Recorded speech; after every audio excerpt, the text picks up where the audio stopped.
कौन? पाकिस्तान से आपकी बात होती है क्या? अरे बैठ जाओ बैठ जाओ बैठ जाओ भाई।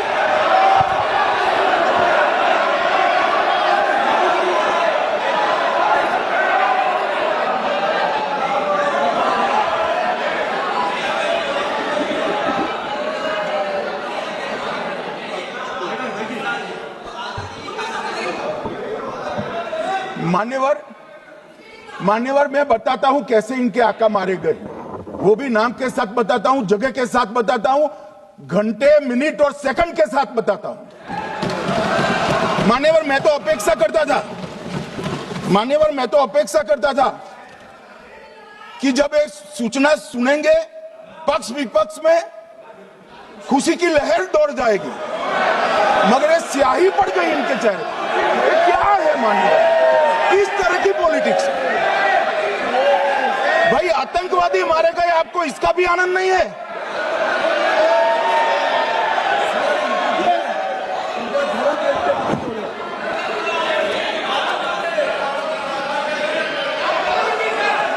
अखिलेश जी बैठ जाइए, मेरा पूरा जवाब सुनिए, आपका सब जवाब आ जाएगा। भाई आप आतंकवादियों का धर्म देखकर दुखी मत होइए।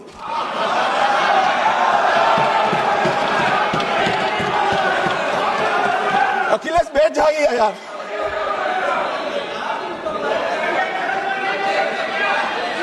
अखिलेश जी बैठ जाइए।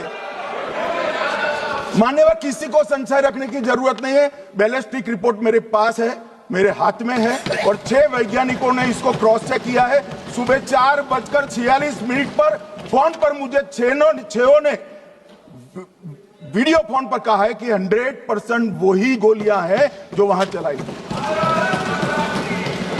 मान्यवर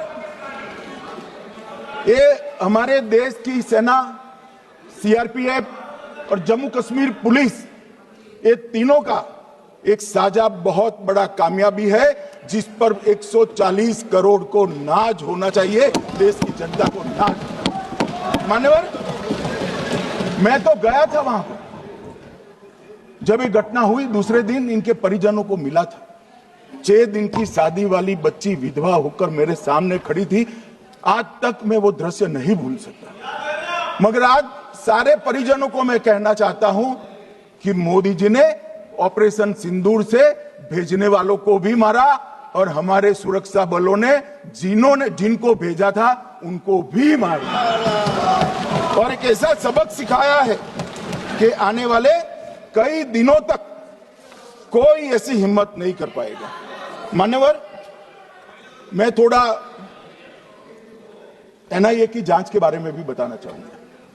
मान्यवर जिस दिन लश्कर-ए-तोयबा ने और इसके आउटफिट टीआरएफ ने इसकी जिम्मेदारी ली, उसी दिन हमने तय कर लिया था कि ये जांच एनआईए को सौंप दी जाएगी, क्योंकि एनआईए आतंकवाद के केसों की जांच के लिए, वैज्ञानिक तरीके से जांच करने के लिए और सजा कराने के लिए महारत हासिल की हुई विश्व मान्य एजेंसी है, जिसका सजा कराने का दर 96% से ज्यादा है।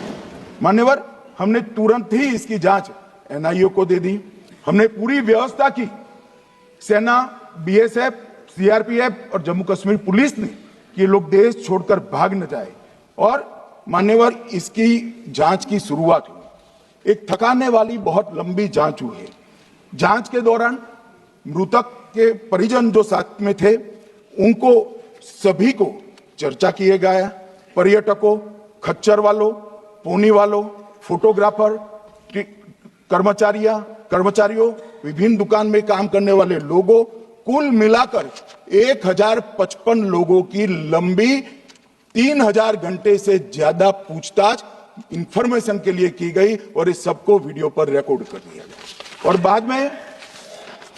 बाद में इसके आधार पर स्केच बनाया गया, और ढूंढते 22/6/25 को एक बशीर की पहचान की गई और परवेज की पहचान की गई, जिन्होंने आतंकवादी घटना के अगले दिन आतंकवादियों को शरण दी थी। उनको अपने ढोक में रखा था। वो दोनों को गिरफ्तार कर लिया गया, अब वो हमारी कस्टडी में है। दोनों अपराधियों ने गिरफ्तार अपराधियों ने खुलासा किया कि 21/4/25 की रात को 8 बजे 3 आतंकवादी बेसरन से लगभग 2 किलोमीटर दूर स्थित परवेज ढोक में आए थे। आतंकवादियों के पास AK-47 और M9 कार्बाइन थी। जो 2 आतंकवादियों ने काली पोशाक पहनी थी और एक ने छद्म वेश किया था। खाना खाया, चाय पी और ढोक से निकलते वक्त कुछ खाना, नमक, मिर्च और मसाले लेकर वो चले गए। मान्यवर, उस वक्त हमने जिन खोखो को रिकवर किया था, इसको हमने चंडीगढ़ FSL में टेस्टिंग के लिए भेज दिया और जब चंडीगढ़ FSL में टेस्टिंग के लिए भेजा गया तो वही राइफल से एप्को आतंकी हमला हुआ था, वो भी निश्चित हुआ। तो आज इसके साथ साथ दूसरे एप्को आतंकी हत्या को अंजाम देने वाले आतंकियों का भी इसके साथ ही समाप्ति हुई है, उनको मार दिया गया है। मान्यवर, और इसके बाद में स्केच बनाया गया। गिरफ्तार किए गए दोनों आरोपियों की माता जो थी, इन्होंने ये तीनों आतंकियों के मृतदेहों को पहचान लिया है। दोनों आतंकवादी घटना में साथ लेने वाले उनके साथियों ने भी पहचान लिया है और अब उसकी FSL की पुष्टि भी आज सुबह 4 बजे हो गई थी। अब मैं जांच का पूरा ब्यौरा बताना चाहता हूं। मान्यवर, ये हमले में 3 पाकिस्तानी आतंकवादी थे।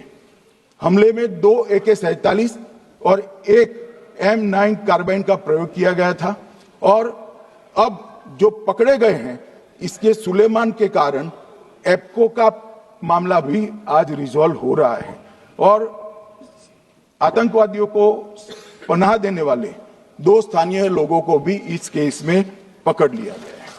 अब मान्यवर, कल पूछते थे कहां से आए, कहां गए, किसकी जिम्मेदारी है?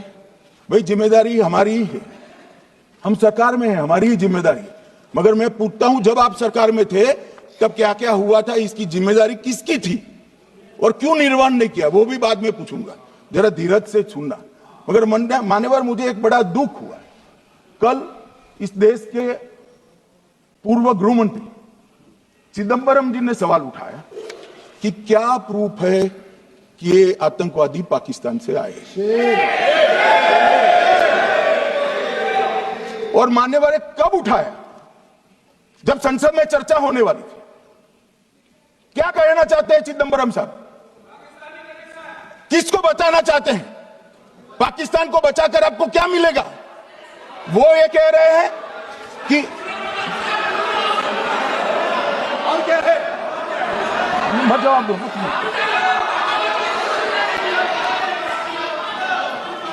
मान्यवर, हमारे पास, मैं आज चिदंबरम साहब को कहना चाहता हूं, मैं आज चिदंबरम साहब को आपके माध्यम से कहना चाहता हूं, हमारे पास